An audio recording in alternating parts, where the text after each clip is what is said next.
இது டுடே எடுத்த video. Morning பாலை பொங்க வச்சாச்சு.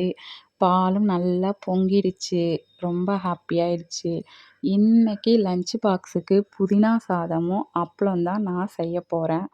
நீங்கள் எப்படி செய்வீங்கன்னு எனக்கு தெரியாது. நான் இப்படி தான் புதினா சாதம் செய்வேன். எப்படி செய்கிறேன்னு பார்க்கலாம் வாங்க.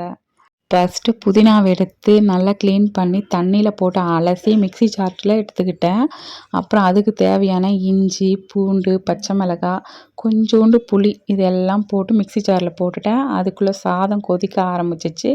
சாதம் வெந்ததும் அதை வடித்து விட்டுட்டு மிக்ஸி ஜாரில் போட்டேன். அந்த புதினாவெல்லாம் நல்லா அரைச்சிட்டேன். கிரேவி மாதிரி அரைச்சிட்டு கடாயை வச்சு எண்ணெய், கடுகு, கறிவேப்பிலை, கடலைப்பருப்பு, வேர்க்கடலை இதெல்லாம் போட்டு வதக்கிட்டு கொஞ்சோண்டு பெருங்காயத்தூளும் போட்டு நல்லா வதக்கிட்டு அப்புறம் நான் அரைச்சி வச்ச அந்த புதினா சாறை எடுத்து ஊற்றிட்டேன்.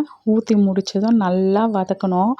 சீக்கிரம் எடுத்துட்டால் பச்சை வாசனை வந்துடும். அதனால் நல்லா வதக்கிட்டே இருக்கணும். தண்ணியாக தான் ஊற்றுவேன். அது நல்லா சுண்ட சுண்ட திக்காகும். அப்படியே அந்த எண்ணெய் மேலே பிரிஞ்சு வரும். மசாலாலேருந்து பிரிஞ்சு வந்ததுக்கப்புறம் நல்லா திக்காகிடும். இந்த பதம் வந்ததுக்கப்புறம் இறக்கி வச்சுட்டு அதில் சாதத்தை போட்டு தேவையான அளவு உப்பு ஃபஸ்ட்டே போட்டுருங்க. அப்புறம் சாதம் கிளறும்போது கொஞ்சம் செக் பண்ணி பார்த்தா கம்மியாக இருந்தால் கொஞ்சம் சால்ட்டு போட்டு கிளறி கொஞ்ச நேரம் மூடி வச்சுட்டு சாதத்தை எடுத்து பார்த்தா அவ்வளோ சூப்பராக இருந்துச்சு இன்றைக்கி.